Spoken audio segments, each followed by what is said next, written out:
Good morning, dear my students. Today I will take a new topic, framing of Indian Constitution. How the Indian Constitution was framed.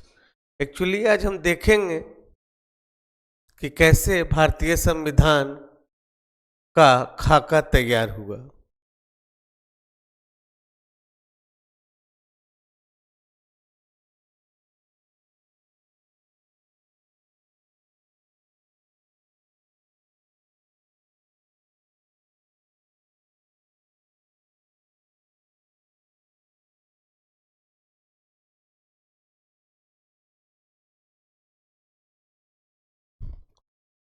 आपका UP PSC का RO का date भी आ गया है 11 फरवरी। सो आप लोग जुड़िए और ये मेरी गारंटी है, पॉलिटी के सवाल आपके 100% सही होंगे। So I will see the framing of Indian constitution, और इस टॉपिक से सवाल देखने को मिलते हैं चाहे कोई एग्जामिनेशन हो। इसके पीछे कुछ समझना है। Now it is the year 1946। 1945 में वर्ल्ड वार 2 खत्म हो चुकी है। इंग्लैंड का भी हालत बुरा है। अब वो भी चाह रही है कि हमें सत्ता को हस्तांतरण करना ही पड़ेगा। We have to transfer the power to India, और ये रूल करने की स्थिति में नहीं है। So in 1946, in the month of March, they introduced a plan with cabinet mission plan. ये इंग्लैंड में पारित होते हैं कैबिनेट मिशन प्लान। ये इसके तहत 3 मिनिस्टर्स इंडिया भेजे जाते हैं।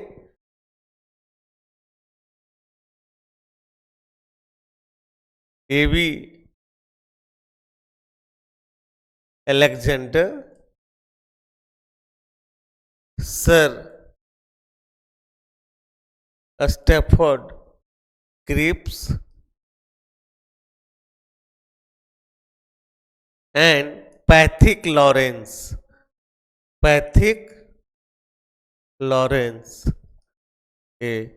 यहां से सवाल आते हैं कि कैबिनेट मिशन में क्या एवी अलेक्जेंडर, सर स्टैफोर्ड क्रिप्स और पैथिक लॉरेंस।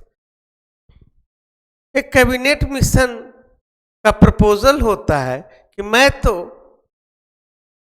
आपको पावर ट्रांसफर कर दूंगा, तब जब तक नहीं तब तक आप अपना देश का एक संविधान बना लीजिए, और ये संविधान बनाने का प्रस्ताव के लिए आपको गठन करनी होगी क्या?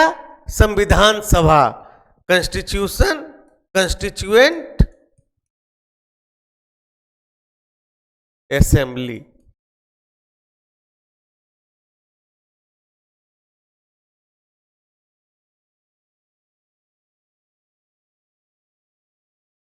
संविधान सभा,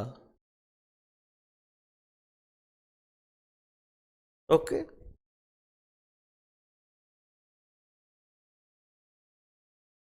यहां तक देखें 1946 में कैबिनेट मिशन प्लान आता है। 3 कैबिनेट मिनिस्टर्स आते हैं इंग्लैंड से इंडिया, एक प्रपोजल लेके आते हैं कि आपको मैं there will be complete transfer of power, before that you should make a constitution for your country. आप संविधान और एक कंस्टिट्यूएंट असेंबली का प्रपोजल कहाँ होता है? कैबिनेट मिशन प्लान में। सवाल आ जाए कि constituent assembly was proposed by whom? Cabinet mission plan, and these three were members in cabinet mission plan.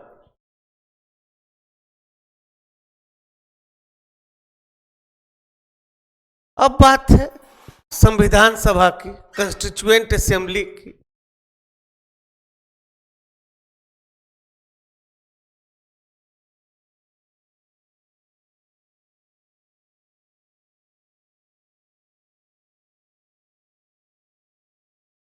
Constituent assembly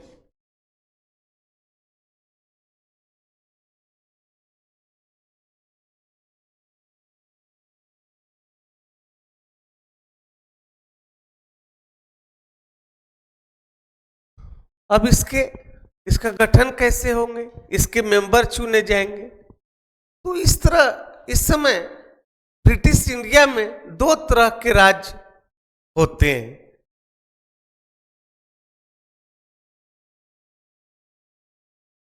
इनके क्या होंगे? मेंबर्स। टोटल 389 मेंबर थे। संविधान सभा में टोटल मेंबर कितने थे? 389। दो तरह के स्टेट्स होते हैं, प्रोविंसेज और स्टेट्स। प्रोविंसेस में डायरेक्ट रूल ब्रिटिश का होता है, टोटल इंटरफेरेंस ब्रिटिश का होता है, जबकि स्टेट्स में कंट्रोल तो है क्राउन का, ब्रिटिश का, बट यहां पे राजा का कॉन्सेप्ट है, जैसे मैसूर, बड़ौदा।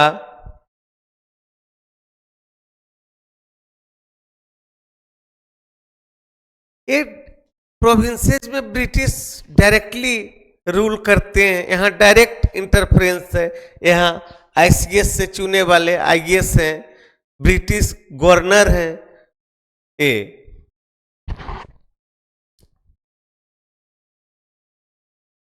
तो इस तरह से प्रोविंसेस से और स्टेट से चुने जाते हैं members.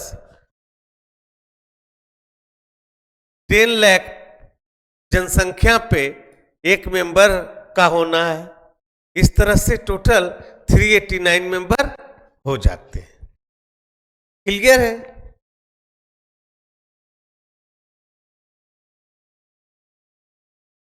Point to be noted, A provinces total population का 60% हुआ करता था और states 40%।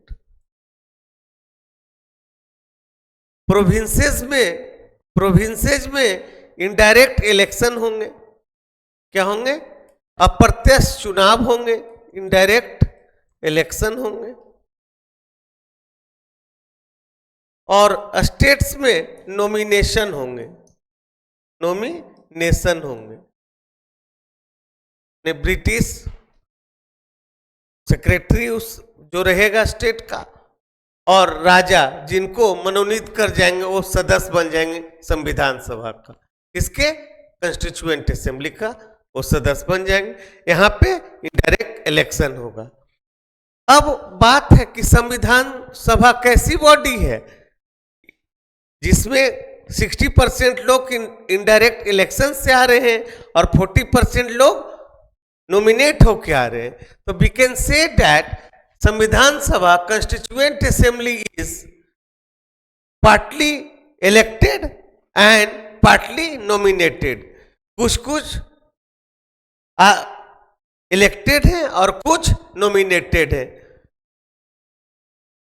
UPSC prelims 2022 I think एक कंस्टिट्यूएंट असेंबली के रेफरेंस में, संविधान सभा के रेफरेंस में स्टेटमेंट था जिसमें कि it is partly elected and partly nominated. संविधान सभा इज बोथ, इनडायरेक्ट इलेक्शन भी होता है और नॉमिनेशन भी हुआ करता था। तो we can say constituent assembly is both elected, partly elected and partly nominated. ये नहीं है कि पूरा यहाँ नॉमिनेशन से ही मेंबर्स थे या पूरा इलेक्शन से ही थे, कुछ चुने भी गए थे और कुछ मनोनीत भी किए गए थे। सो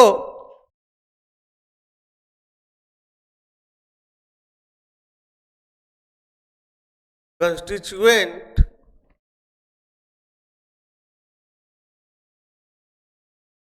assembly was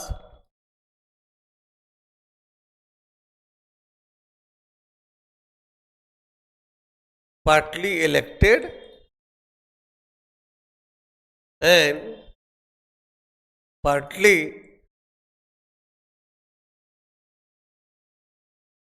nominated बॉडी। इसको नोट कर लीजिएगा, इंपॉर्टेंट।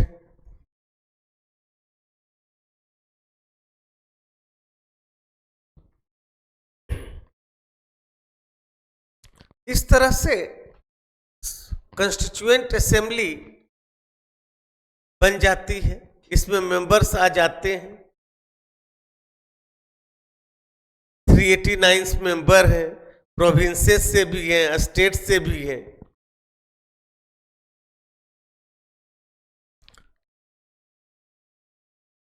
आप लोग नोट कर लिए होंगे इस चीज को। अब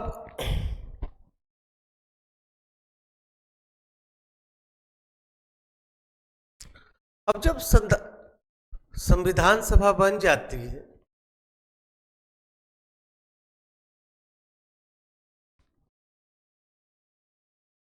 अब ये चलते चलते 1946 का जुलाई, अगस्त, सितंबर आ जाता है। ऐसी आगे बढ़ते बढ़ते दिसंबर आ जाती है। तो 9 दिसंबर 1946 को फर्स्ट मीटिंग होती है। क्या होती है? फर्स्ट मीटिंग ऑफ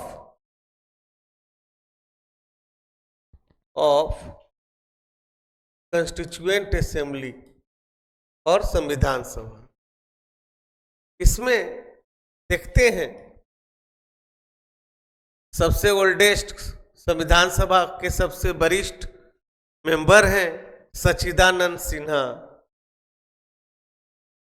सच्चिदानंद सिन्हा, इसलिए इनको टेम्पोररी प्रोविजनल प्रेसिडेंट बना दिया जाता है। प्रोविजनल प्रेसिडेंट बना दिया जाता है।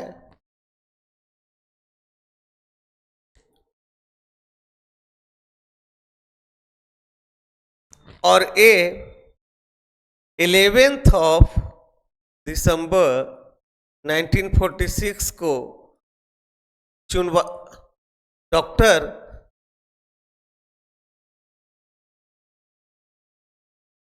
राजेंद्र प्रसाद को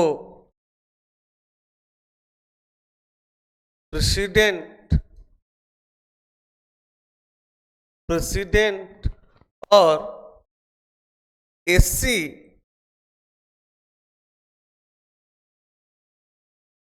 मुखर्जी को वाइस प्रेसिडेंट चुन लिए जाते हैं। अब यहां से सच्चिदानंद सिन्हा का काम खत्म हो जाता है। फर्स्ट मीटिंग संविधान सभा का 9 दिसंबर 1946 को होती है। प्रोविजनल प्रेसिडेंट तत्काल और प्रोविजनल अस्थायी तौर पे सच्चिदानंद सिन्हा वरिष्ठ मेंबर है संविधान सभा के, इस स्तर पे चुन लिया जाता। और फिर 11 दिसंबर को जब मीटिंग होती है तो ये डॉक्टर राजेंद्र प्रसाद को प्रेसिडेंट और एससी मुखर्जी को वाइस प्रेसिडेंट चुन लिया जाता। अब यहाँ से एक संविधान सभा एक ऐसा बॉडी बन गई है that has members, it's president and vice president. ये प्रेसिडेंट बोला तो भारत का नहीं, ये मत समझ लीजिएगा कि भारत का। This means here he become president of constituent assembly संविधान सभा का बन गए हैं, भारत का भी नहीं बने हैं।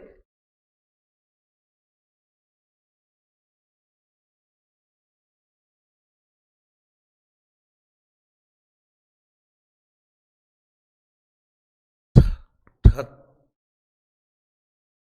13th of December 1946. Now here objective resolution is passed.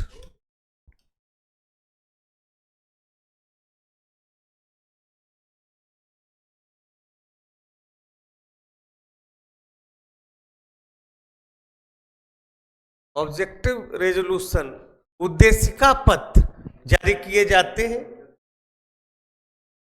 Means इसमें उद्देश्य है कि संविधान बना रहे हैं तो संविधान कैसा हो, सोवरेन, डेमोक्रेटिक, रिपब्लिक, सरकार के क्या दायरे हो, पावर्स क्या हो, फंडामेंटल राइट क्या हो, डीपीएसपी क्या हो, ये सब बातें आती हैं। तो अदर पार्लियामेंट के प्रोविजंस क्या हो। तो ऑब्जेक्टिव रेजोल्यूशन पूछे एग्जाम में, it was the first presented by और framed by constituent assembly in making of the Indian constitution. Bharat संविधान में बनाने में ये पहला डॉक्यूमेंट है। कौन? Objective resolution which was presented by JLN Jawaharlal Nehru. Question पूछे, objective resolution was framed by Jawaharlal Nehru. Objective resolution क्या है?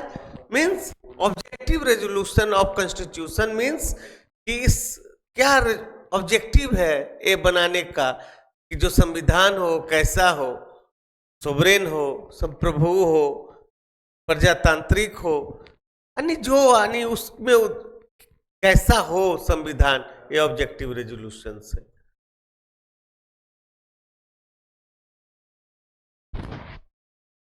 इस तरह से संविधान अब धीरे धीरे आगे बढ़ने की प्रक्रिया में ले लेते हैं।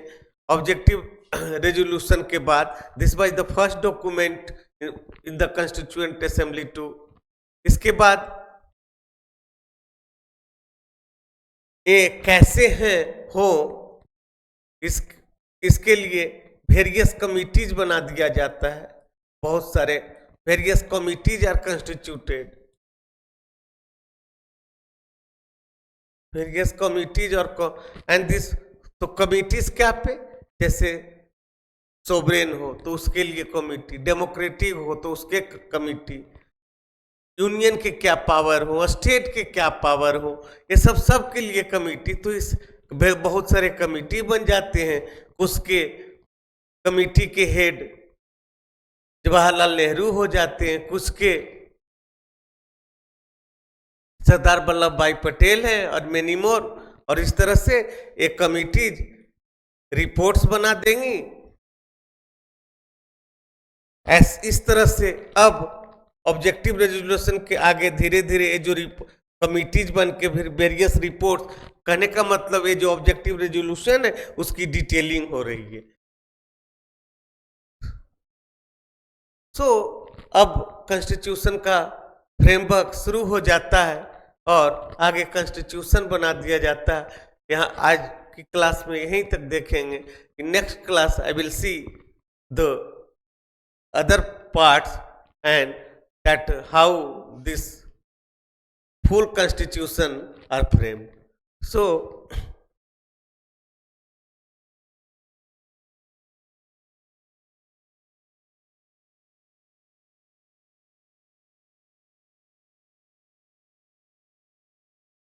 ये ऑब्जेक्टिव रेजोल्यूशन आप लोग को समझ में आ ही गया होगा कि उद्देशिका पद, this means that what are the objective, what are motive behind the constitution, nature of the constitution कैसा हो, like this. And it was the first document in process of making the Indian constitution or framing the Indian constitution.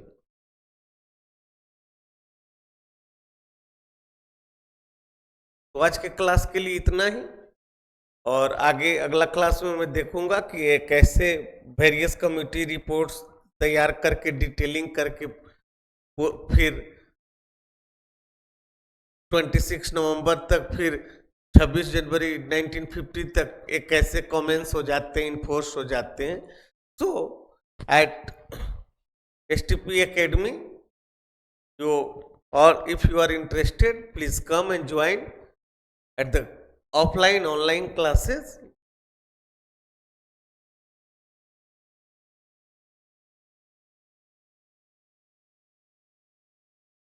Thank you.